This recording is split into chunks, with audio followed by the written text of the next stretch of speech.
No new wars. That's the promise. That's what the people wanted, right? Well, I guess you got it? Hang on, I've got your basics, and let me explain. First things first, remember what a war powers resolution is. That's the thing that lets the president send US troops into action without prior approval, but still with limits. POTUS has to notify Congress within 48 hours and can only continue for 60 days, plus up to 30 days to withdraw unless Congress approves. It lets the president act quickly, but Congress is supposed to decide if it continues. It also basically determines whether a conflict turns into a war or not.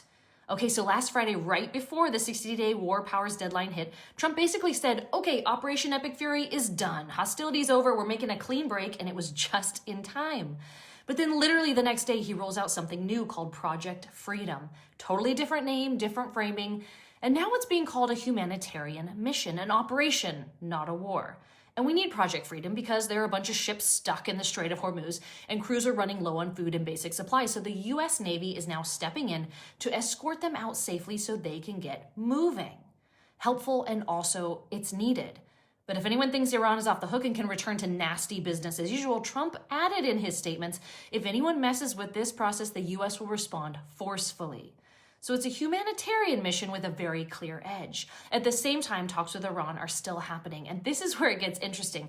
Iran suddenly came to the table with a brand new sparkly 14-point proposal. And for the first time, they're offering to give up some of their enriched uranium and dilute the rest. That's a pretty big shift, and they've even made it public. Trump's response was basically, I looked it over, it's not my favorite. They still aren't agreeing to concede enough. Meanwhile, the military side of this escort mission is no joke. CENTCOM says it includes guided missile destroyers, over 100 aircraft, drones, and about 15,000 troops. So yeah, it's like helping ships through the strait, making sure things stay moving and on track, but in the most heavily armed way possible.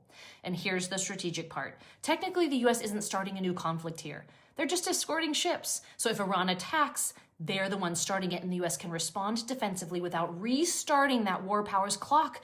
It's kind of a legal gray area, but very intentional. You could call it genius.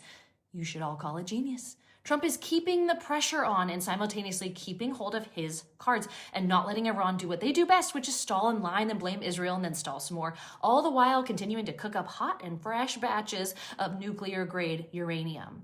Whatever will the opposition screech about now? Don't worry, they'll find something. My guess, they'll cry that those ships didn't give the US their consent before they were escorted through the strait.